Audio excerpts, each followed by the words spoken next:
ಬೆಳ್ತಂಗಡಿ ತಾಲೂಕು ಉಜಿರೆ ಗ್ರಾಮದ ಸರಕಾರಿ ಸ್ಥಳದಲ್ಲಿ ಮನೆ ನಿರ್ಮಿಸಿಕೊಂಡು ವಾಸವಿದ್ದ ಉಜಿರೆ ಗ್ರಾಮದ ಕಕ್ಕರಬೆಟ್ಟು ನಿವಾಸಿ ವೆಂಕಪ್ಪ ಅವರ ಪತ್ನಿ ರಾಜೀವಿ ಎಂಬವರ ಮನೆಯನ್ನ ಸ್ಥಳೀಯ ಓಡಲ ನಿವಾಸಿ ರಫೀಕ್ ಎಂಬವರು ಸಂಪೂರ್ಣ ಕೆಡವೆ ಮನೆಯ ಸೊತ್ತುಗಳನ್ನು ಬೀದಿಗೆಸೆದ ವಿಲಕ್ಷಣಕಾರಿ ಘಟನೆ ನಡೆದಿದೆ.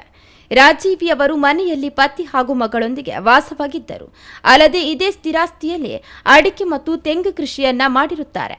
ಹೀಗಿರುವಲ್ಲಿ 11 ಗಂಟೆಗೆ ರಾಜೀವಿ ಮತ್ತು ಪತಿ ಕೆಲಸಕ್ಕೆ ಹೋಗಿದ್ದ ವೇಳೆ ರಫೀಕ್ ಎಂಬವರು ಮನೆಯಲ್ಲಿ ಯಾರೂ ಇಲ್ಲದಿರುವುದನ್ನು ಮನಗಂಡು ಮನೆಯೊಳಗೆ ಅಕ್ರಮವಾಗಿ ಪ್ರವೇಶ ಮಾಡಿ ಮನೆಯನ್ನ ಸಂಪೂರ್ಣವಾಗಿ ನಾಶಪಡಿಸಿರುತ್ತಾರೆ. ಅಲ್ಲದೆ ಮನೆಯಲ್ಲಿದ್ದಂತಹ ಟಿವಿ, ಫ್ರಿಡ್ಜ್, ಗ್ಯಾಸ್ ಸಿಲಿಂಡರ್, ಪೀಠೋಪಕರಣಗಳು, ಬಟ್ಟೆ ಬರೆ, ದಿನಸಿ ಸಾಮಾನು ಇನ್ನಿತ್ಯಾದಿ ಎಲ್ಲ ವಸ್ತುಗಳನ್ನು ಮನೆಯಿಂದ ತೆಗೆದು ಬೀದಿಗೆ ಎಸೆದಿದ್ದಾರೆ. ಈ ಕೃತ್ಯದ ಬಗ್ಗೆ ದಂಪತಿಯ ಅಪ್ರಾಪ್ತ ಪ್ರಾಯದ ಮಗಳು ಕೂಡಲೇ ಸ್ಥಳಕ್ಕೆ ಧಾವಿಸಿ ಎದುರಾದರು.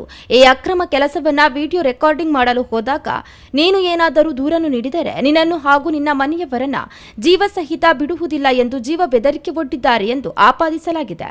ಭಯಗೊಂಡಂತಹ ಅಪ್ರಾಪ್ತ ಬಾಲಕಿ ಜೋರಾಗಿ ಅಳುತ್ತಿದ್ದ ವೇಳೆ ನೆರೆಕರೆಯವರಾದ ತ್ಯಾಗರಾಜ್ ಮತ್ತು ಜಯ ಇವರು ಸ್ಥಳಕ್ಕೆ ಧಾವಿಸಿ ಕೃತ್ಯವನ್ನು ಪ್ರಶ್ನಿಸಿದಾಗ ತ್ಯಾಗರಾಜ್ ಮತ್ತು ಜಯ ಇವರಿಗೂ ಅವಾಚ್ಯ ಶಬ್ದಗಳಿಂದ ನಿಂದಿಸಿ ತನ್ನ ವಿಷಯಕ್ಕೆ ಬಂದಲ್ಲಿ ನಿಮ್ಮಿಬ್ಬರ ಮನೆಯನ್ನು ಕೂಡ ಒಡೆದು ಹಾಕುತ್ತೇನೆ ಎಂದು ಬೆದರಿಕೆಯನ್ನ ಹಾಕಿದ್ದಾರೆ ಎಂದು ದೂರು ಕೇಳಿಬಂದಿದೆ.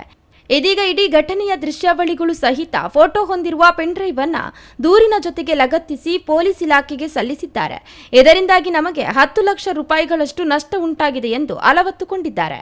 ಸ್ಥಳಕ್ಕೆ ಪೊಲೀಸರು ಭೇಟಿ ನೀಡಿ ಪರಿಶೀಲಿಸಿದ್ದು ಮುಂದಿನ ಕ್ರಮಕ್ಕೆ ಅಣಿಯಾಗಿದ್ದಾರೆ.